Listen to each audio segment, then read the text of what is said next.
증인의 삶은 기도와 지혜로라는 제목을 삼고 함께 은혜 받기를 원합니다. 여러분 손으로 쓴 편지를 언제 받아보셨나요? 가물가물하실 겁니다. 요즘은 이렇게 문자나 이메일이나 카톡으로 그런 걸로 받기 때문에 친필로 직접 손으로 쓴 편지를 받는다는 것이 여간 이게 참 힘든 게 아닐 수 없습니다. 그런데 여러분, 이 친필로 쓴 편지, 직접 손으로 쓴 편지를 받아보면 어떻습니까? 이렇게 마음이 편하고 왠지 마음이 따스해지고 보낸 분의 정서와 가슴이 고스란히 담겨지는 그러한 애틋한 편지로 느껴지지 않습니까? 여러분 신약성경이 27권인데 27권 가운데 21권이 편지서로 쓰여졌어요. 이 편지를 썼을 때 저자가 되는 사도들, 즉 사도들은 예수님과 함께 동행했던 그 제자들을 가리키는데 흩어져 있는 교회들을 향해 사랑하는 마음으로 편지를 썼죠. 아비의 마음, 어미의 마음, 스승의 마음, 동력자의 마음으로 흩어져 있는 성도들에게 편지를 쓰면서 어떻게든지 간에 예수님을 만나도록 사도들이 썼던 편지가 신약 성경의 27권 가운데 21권으로 보존되었다는 것은 참으로 우리에게 깊은 의미를 준다는 것입니다.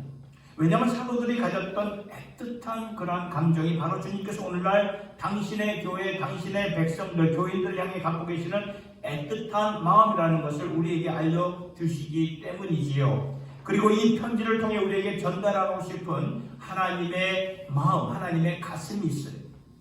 우리는 지난 19주 동안 골로새서 말씀을 보았습니다. 골로새서 역시 바울이 어디에서 썼냐면 감옥에서 쓴 그런 편지서예요.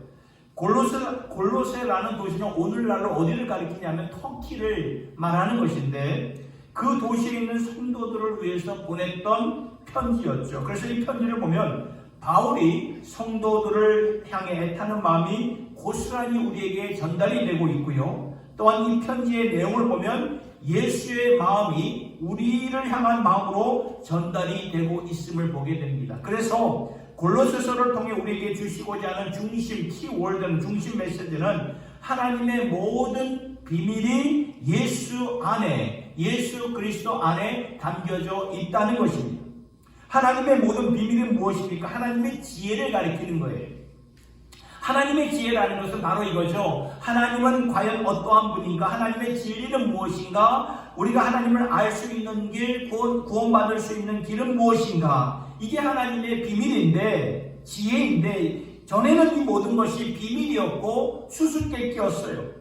그런데 하나님의 비밀, 모든 지혜와 지식이 이제 예수 안에서 우리에게 알려지게 된 것이라고 말씀해 주신 것이 골로새서 1장과 2장의 핵심, 중심 메시지가 됩니다. 그래서 우리는 예수 그리스도로 말미암아 하나님과 화목하여 설 수 있다는 것을 골로새서 1장과 2장을 통해서 명확하게 우리가 볼 수 있지요. 그리고 골로새 3장에서는 이제 복음을 알고 그 예수님을 믿고 사는 자들이 세상에서 어떻게 믿음을 갖고 살아야 되는가를 우리에게 구체적으로 너희는 이렇게 살아라 하고 알려주시는 내용이 골로새서 3장의 말씀인데 이 골로새서 3장이 어떻게 시작이 됩니까? 보니까 그러므로 너희가 그리스도와 함께 다시 살리심을 받았으면 너희는 아래 것에, 땅의 것에 속한 자가 아니라 하늘에 속한 자다, 하늘의 시민권자다. 아래 것을 찾지 말고 위의 것을 찾고 살아라 말씀합니다. 맞죠? 우리가 예수님을 믿는 자라면 땅에 살고 있어요. 땅에 살고 있지만 하늘의 시민으로서 하늘의 것을 생각하면서 살아야 된다는 거예요. 그러기 위해서는 우리가 벗어버려야 할 것이 있고 다시 새롭게 입어야 할 것이 있습니다.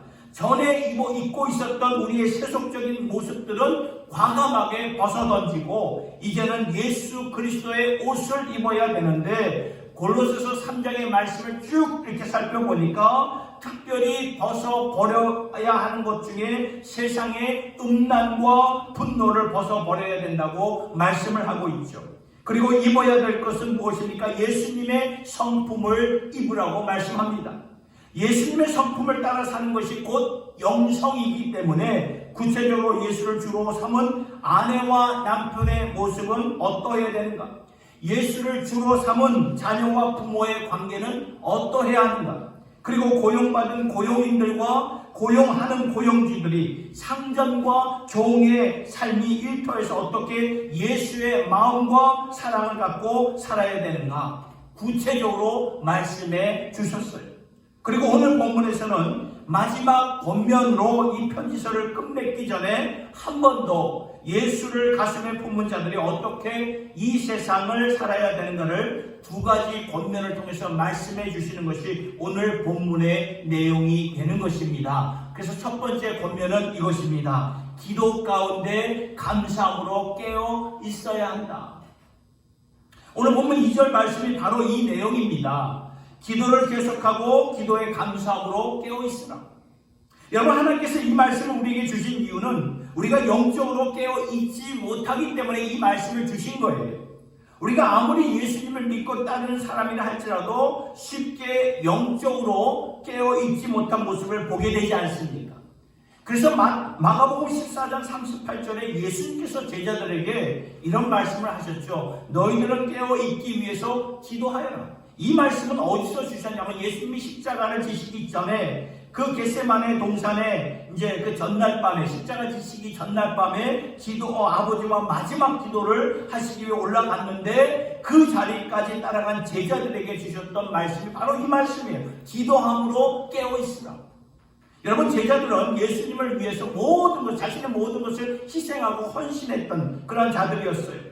그러한 그들이 이제 예수님의 마지막 곁을 지켜드리기 위해서 겟세마네 그 동산까지 따라갔는데 그럼에도 불구하고 예수님은 제자들에게 깨어 기도하라. 깨어 기도하라고 말씀하신 이유는 왜 그럴까요? 육신이 너무나 연약하여 깨어있는 모습을 유지할 수 없었기 때문에 예수님이 이 말씀을 하신 거예요. 예수님이 아신 거죠. 우리의 육신이 너무나 연약하기 때문에. 하물며 우리는 어떠할까요? 우리가 주님을 믿고 주님을 섬기는 자들이고 주님을 향한 뜨거운 마음이 있다 할지라도 우리는 이 세상에서 영적으로 깨어 있지 못한 모습을 쉽게 볼 수 있지 않습니까? 그래서 예수님이 말씀하시는 거예요. 깨어 있기 위해 기도하라. 기도하기를 항상 힘쓰라. 감사함으로 기도하라. 여러분, 기도라는 것은 저절로 이루어지지가 않습니다. 기도는 우리가 노력해야 해야 되고 훈련해야 합니다. 자신을 쳐서 복종해야 돼요. 그리고 기도는 배워가야 합니다. 예수님의 제자들도 예수님 우리에게 기도 어떻게 해야 되나요? 기도를 좀 가르쳐 주세요. 그런 것을 볼 때 기도는 저절로 되는 것이 아니라 우리가 결단하고 훈련함으로써 할 수 있는 것이 기도죠. 구약성경의 다니엘서를 보면 다니엘서 1장 8절을 보니까 다니엘이 이렇게 뜻을 정했다라고 말을 합니다. 다니엘이 뜻을 정하여. 뜻을 정했다는 것은 기도했다는 그 말씀이죠. 하루에 3번 뜻을 정하여 기도했습니다. 다니엘의 주변에는 수많은 적들이 있었죠. 그들은 어떻게든 간에 다니엘을 그 자리에서 끌어내리려고 모략과 함정을 만들었어요. 왜냐하면 다니엘은 포로로 잡혀와서 이방 나라에서 왕을 섬기는 수석의 제일 높은 신하의 자리에 있었기 때문에 많은 신하들 가운데 다니엘을 향해서 시기와 질투의 대상이 되었던 거죠. 그러나 다니엘은 끝까지 기도로 깨어 있어서 하나님의 뜻과 말씀을 깨달으면서 그 모든 그런 모략과 함정에서 벗어날 수가 있었고 이겨낼 수가 있었던 것입니다. 이와 마찬가지로 오늘 우리도 기도하면서 기도를 통해 하나님과 소통할 수 있어요. 그래서 우리가 기도할 때에 하나님의 세미한 음성을 듣게 되죠. 그런데 우리는 기도할 때 보통 나의 기도의 제목들, 나의 기도의 목록들을 하나님께 아뢰는 것으로 생각하는 경향이 많아요. 그런데 기도는 그것보다는 아뢰는 것보다는 듣는 것입니다. 듣는 것이 더 중요해요. 그래서 예수님께서는 겟세마네 동산에서 아버지와 기도할 때, 독대할 때에 아버지의 뜻을 듣고 그 뜻에 순종하지 않았습니까? 다니엘도 마찬가지예요. 수많은 함정과 모략 가운데 아버지의 뜻을 듣고 아버지의 지혜로 그 모든 함정을 이겼듯이 들어야 된다는 거예요. 들어야 돼요. 기도는 하나님의 말씀을 듣는 자리죠. 그래서 기도는 말씀과 같이 가는 것입니다. 말씀을 우리가 읽으면서 암송하면서 묵상하면서 기도하는 거예요. 기도만 하는 게 아니죠. 말씀을 통해 하나님의 그 음성을 새기면서 우리가 기도할 때 그 말씀이 내게 주어지는 하나님의 음성이 되고 약속이 되는 것입니다. 여러분, 초대교회에 예수 믿는 사람들이 점점 많아지고 교회 사역들이 점점 많아지니까 교회의 핵심, 그 당 핵심 리더였던 사도들이 결단을 합니다. 이제 그 교인들 가운데 이제 그 일꾼들을 세워가지고 교회 여러 가지 일들을 맡기고 우리들은, 그러니까 사도들은 두 가지를 전념하자고 결단을 했는데 그 결단한 게 무엇이냐면은 말씀과 기도였다는 거예요. 그렇습니다. 우리가 이 세상에서 영적으로 깨어 있으려면 말씀과 기도밖에 없다는 것을 아셔야 돼요. 아무리 열정적으로 교회 일을 많이 할지라도, 심지어는 초대교회처럼 부흥하고 분주하는 사역들이 일어나고 할지라도 사도들은 깨달았어요. 하나님과 엇갈린 방향으로 부흥하며 이렇게 분주할 수 있겠구나. 여러분, 세상의 이단들도 보세요. 세상의 이단들도 부흥하는 거 아시죠? 이게 부흥한다고 해서 숫자적으로 이렇게 채워진다고 해서 그것이 하나님의 뜻과 같이 가는 길이 항상 아니라는 거예요. 그래서 사도들은 그것을 깨달았죠. 지금 수많은 일들과 분주한 사역들 가운데서 우리가 해야 할 일들은 말씀과 기도에 전부하는 것이다. 말씀과 기도를 통해서 하나님의 뜻을 깨닫고 하나님의 음성을 듣지 아니하면 교회는 세속적인 방향으로 갈 수밖에 없고 인간의 생각에 거기에 치우칠 수밖에 없다. 그래서 기도와 말씀이 우리를 영적으로 깨우쳐주는 하나님의 능력이 된다는 것입니다. 오늘 우리는 다니엘처럼 결단을 해야 됩니다. 시간과 장소를 정하고 하나님을 찾아야 되죠. 기도는 배워나가는 것입니다. 기도는 훈련입니다. 그런데 오늘 본문 2절을 골로새서 4장 2절의 말씀을 보니까 기도를 하되 어떻게 하라고 말씀합니까? 특별히 감사함으로 깨어 기도하라. 감사함으로 기도하여 깨어 있으라 라고 말씀을 하고 있습니다. 여러분, 기도하면서 감사한다는 것은 하나님께 초점을, 하나님께 나의 시각을 하나님께 두고 있기 때문에 감사할 수가 있죠. 내 상황에 주목하고 사람에게 주목을 한다면 감사할 수가 없어요. 그러나 하나님께 주목하면 감사할 수 있고 감사의 기도를 드리게 된다는 것입니다. 이러한 기도가 오늘 하나님께서 찾고 계시는 기도라는 것입니다. 데살로니가전서 우리가 잘 아는 말씀 5장 16절에서 18절의 말씀 같이 한번 읽도록 하겠습니다. 시작. 항상 기뻐하라. 쉬지 말고 기도하라. 범사에 감사하라. 이는 그리스도 예수 안에서 너희를 향하신 하나님의 뜻이니라. 예수 안에서 우리를 향해 갖고 계신 하나님의 뜻은 뭐라고요? 기뻐하라, 감사하라, 기도하라. 기뻐하고 기도하고 감사하는 이 세 가지 모습이 따로따로 가는 게 아니라 같이 가고 있어요. 같이 가고 있어요. 이것이 하나님이 찾고 계시는 것이고 이것이 하나님의 가슴을 울리게 하는 모습이죠. 로마서 8장 28절의 말씀, 우리가 알거니와 하나님을 사랑하는 자 곧 그 뜻대로 부르심을 입은 자들에게는 하나님 모든 것이 합력하여 뭐를 이룬다고? 선을 이루게 하시느니라. 여러분 믿으십니까? 우리가 알거니와 하나님을 사랑하는 자, 하나님을 사랑한다는 것은 하나님이 먼저 우리를 사랑하시다. 우리가 먼저 하나님을 사랑한 게 아니라 하나님이 먼저 우리를 사랑하신 거예요. 그렇기 때문에 그러니까 하나님의 사랑에 먼저 주목하는 자가 하나님을 사랑할 수밖에 없어요. 그리고 그 뜻대로 부르심 입은 자들에게는 우리가 예수 믿고 하나님의 자녀가 되었잖아요. 그러면 그분의 부르심을 받은 거예요. 그래서 우리가 구원받은 백성이구나. 그래서 우리는 은혜 받은 백성이구나 하면서 하나님을 주목하면서 살아가게 되는 것입니다.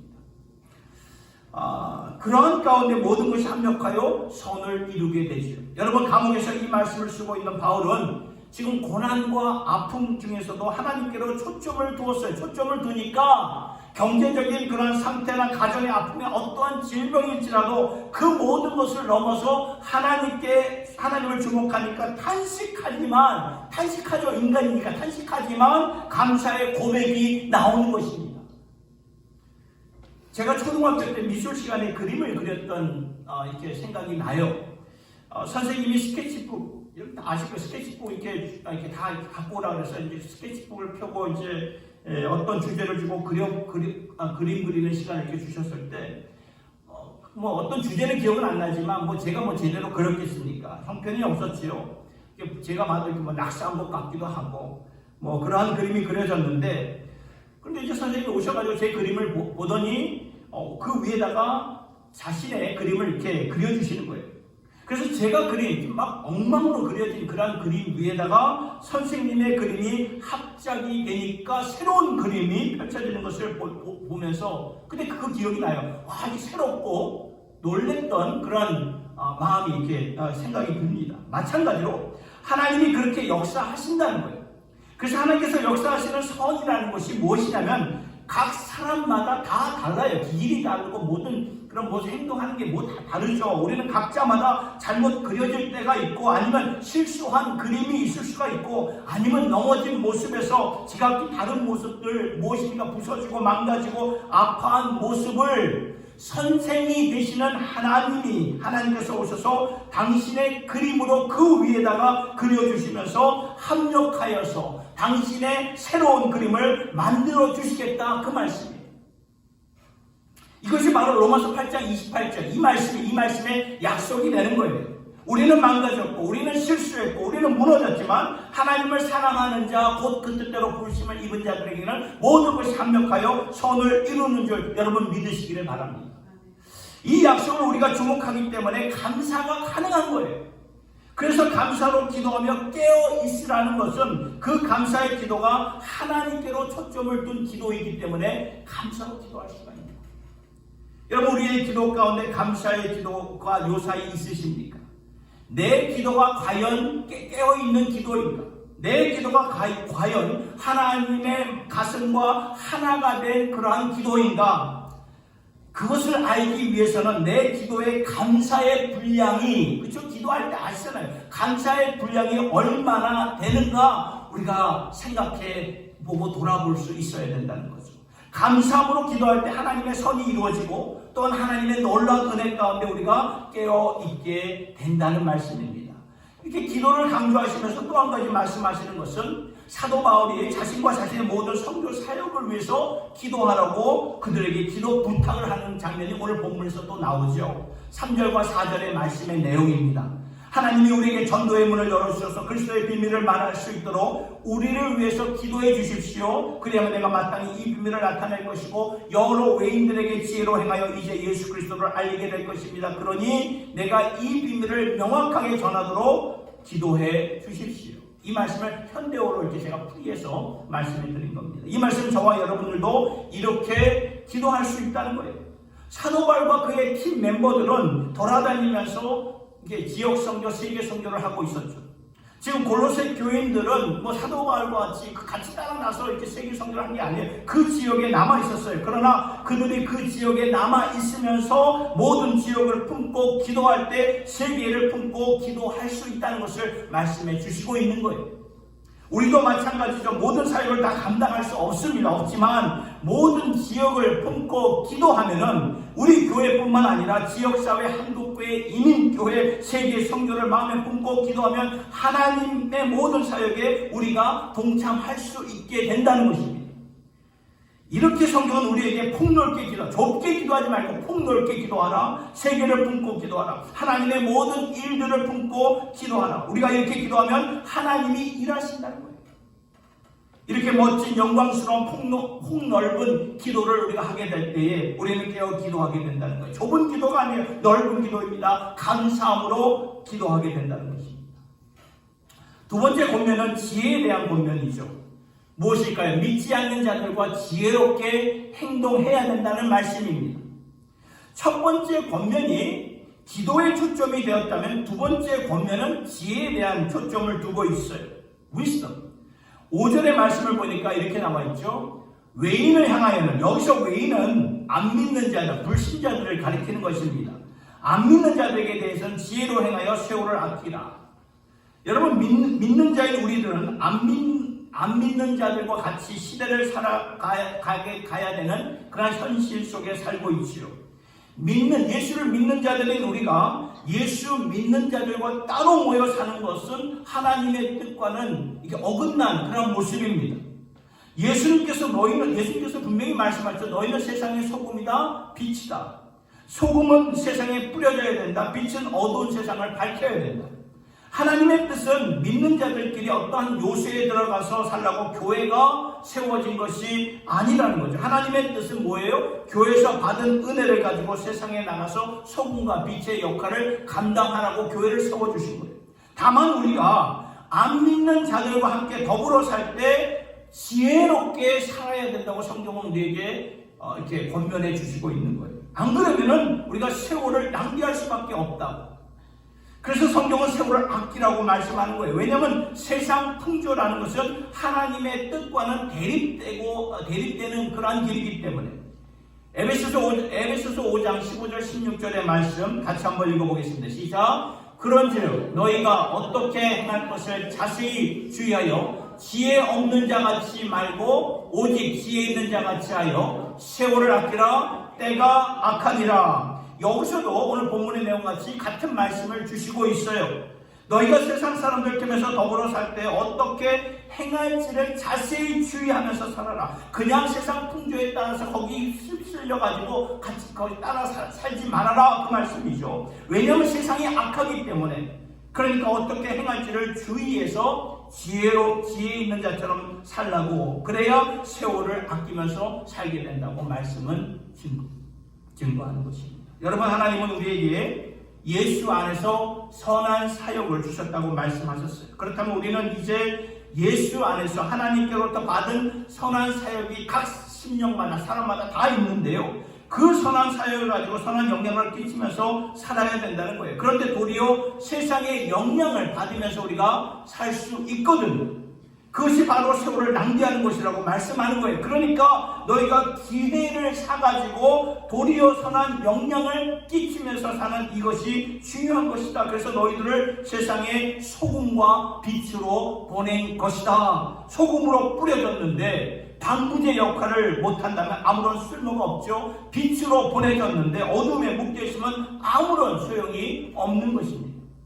그러니까 선한 영역을 끼치며 사는 이것이 세월을 아끼면서 기회를 포착하면서 사는 그러한 지혜로운 삶인데, 그것을 우리가 구체적으로 이루기 위해서 살려면은 오늘 본문 골로새서 4장 6절의 말씀을 보니까 이렇게 나와 있어요. 너희 말을 항상 은혜 가운데 소금으로 맛을 낸 것과 같이 하라. 그리하면 각 사람에게 마땅히 대답할 것을 알리라. 그러니까 이 말은 무슨 말이냐면 은혜의 말을 하라는 뜻이에요. 은혜의 말을 하라. 은혜의 대화를 하고 말과 삶에서 우리의 그 말과 삶을 통해서 은혜를 전달하는 사람이 되라는 거예요. 그것이 바로 세상에 선한 영향력을 끼치며 사는 삶의 모습이라고 말씀은 우리에게 권면하고 있는 것입니다. 왜냐하면 우리는 예수를 믿는 우리는 은혜를 알고 있는 자들이기 때문에 이런 말씀을 우리에게 주시는 거예요. 세상은 은혜를 몰라요. 그래서 세상 개념에서 은혜가 뭐냐고 이렇게 물으면은 두리뭉실하게 말합니다. 은혜, 그거 큰 사랑 받은 거 아닙니까? 은혜, 내가 귀한 선물을 받은 거 아닙니까? 세상 예수를 안 믿는 사람들한테 물어보면 대체로 이렇게 말아요. 은혜를 두리뭉실하게 말하죠. 그러나 성경은 은혜에 대해 우리에게 명확하게 가르쳐 주고 있습니까? 은혜가 무엇입니까? 예수 그리스도를 통해서 우리에게 보여주신 하나님의 사랑, 그 크신 하나님의 사랑, 이것이 은혜라는 것을 우리는 분명히 우리에게 말씀해 주시고 있고, 그 은혜를 우리는 다 알고 있잖아요. 알고 있기 때문에 이제 그 은혜를 전하라고 말씀은 계속 우리에게 이렇게 권면하는 거예요. 여러분, 그 일사부재리 원칙을 들어보셨을 거예요. 일사부재리 원칙 아시나요? 이것은 법정에서 이렇게 다루는 원칙인데요. 어떤 사건에 대해 일단 판결이 내리고 그것이 확정이 되면은 그 사건을 다시 소송으로 재판하지 않는다는 원칙입니다. 일사부재리 원칙, 이것이 세상 법정에서도 있는 원칙이라면 하나님의 법정에서도 마찬가지라는 거예요. 하나님의 법정에서도 일사부재리 원칙이 그대로 적용이 되는 것 아시나요? 우리 죄를 위해서 한 번 그 형벌이 치루어졌어요. 베드로전서 3장 18절 말씀을 보니까 그리스도께서 한 번 우리 죄를 위하여 죽으사 의인으로서 불의한 자를 대신하셨으니 이는 우리를 하나님께로 인도하려 하십니다. 예수님이 우리 죄 때문에 한 번 형벌을 받으셨기 때문에 그 죄로 인해 또 형벌을 받을 수 없다고 성경은 분명히 말씀하고 있죠. 그러므로 로마서 8장 1절과 2절 우리가 다 암송하는 말씀이죠. 이제 그리스도 예수 안에 있는 자에게는 결코 정죄함이 없나니 이는 그리스도 예수 안에 있는 생명의 성령의 법이 죄와 사망의 법에서 너를 해방하였습니다. 그렇습니다. 우리는 이 은혜를 알게 되었어요. 은혜를.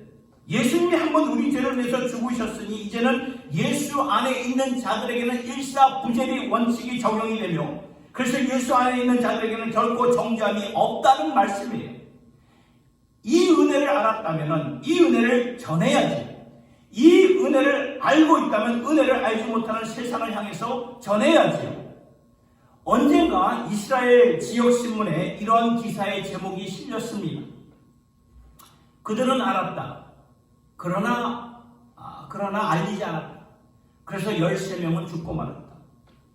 이것이 기사의 긴 제목이었습니다. 참 희한한 기사의 제목이었는데 그 기사의 내용을 보니까 이런 내용이에요. 예루살렘에서 테러범들이 자살폭탄을 터뜨리기 위해서 버스를 탔어요. 버스를 타고 보니까 같은 종교를 갖고 있는 그 히잡을 쓴 그러한 여인들이 있어서 그들에게 말합니다. 우리가 곧 이 버스에 폭탄을 터뜨릴 것이니까 당신들은 죽지 말아야 되니까 얼른 이 버스에서 내리라. 이렇게 말을 해요. 그러자 그 여인들이 굉장히 떨리는 마음을 갖고 버스에서 내립니다. 그 중에 몇 명은 설마 그렇게 할까 하면서 택시를 타고 멀리서 버스를 따라가고 있었어요. 아니나 다를까 시간이 좀 지나니까 버스가 그냥 폭발해버리고 맙니다. 폭탄이 터져서 그 안에 있는 사람들이 다 죽고 맙니다. 기사의 내용은 바로 그거예요. 알았는데 알리지 않았다? 그러면 공범이나 다른 바가 무엇인가? 그 말이에요. 많은 것을 생각하게 하는 기사가 아닙니까? 그들은 알았다. 하나님의 은혜가 아니면 살 길이 없는 것을 우리는 안다는 거죠. 천하에 구원받을 만한 다른 이름을 주신 적이 없다는 것을 우리는 압니다. 그런데 전하지 않았어요. 그래서 그들은 죽었어요. 하나님 없이 영원히 죽습니다. 지옥에 갑니다. 지옥에 떨어집니다. 그러면 그 책임은 누구에게 있는 것입니까? 은혜를 아는 우리들에게 있는 것이 아닐까요? 그 말씀을 하시는 거예요. 세상이 모르는 은혜 너는 알고 있지 않니? 그 은혜를 알았으니까 전하라 그 말씀이에요. 이것이 바로 지혜롭게 사는 거죠. 세상에 끌려가는 그런 삶이 아니라 세상을 도리어 기회를 사가지고 선한 영향력을 끼칠 수 있는 가장 핵심되는 길이 무엇인가? 은혜의 복음을 전하는 길이다. 말씀을 우리에게 증거하고 있는 것입니다. 여러분 예수 믿는 자들이라면 구원의 감격을 아는 자들이라면 우리 모두 이 역할을 감당할 수 있어야 되는 것입니다. 우리가 특별한 훈련을 받지 않아도 감당할 수 있어요. 왜냐하면 우리 모두에게는 간증의 스토리가 다 있어요. 없는 사람 없습니다. 다 있습니다. 간증은 누가 가르쳐준다고 배워준다고 하는 것이 아니라 그냥 내게 있는 거예요. 예수를 믿으니까 그 간증의 스토리가 내 스토리가 있는 것입니다. 예수를 믿었더니 이렇게 변하더라. 이렇게 삶이 바뀌더라. 그러니까 구원의 감격이 있는 자들에게 다 있는 거죠. 성경의 수가성녀 사마리아 여인이 예수님을 만난 다음에 그가 신학교에 들어가서 훈련을 받았습니까? 아니죠.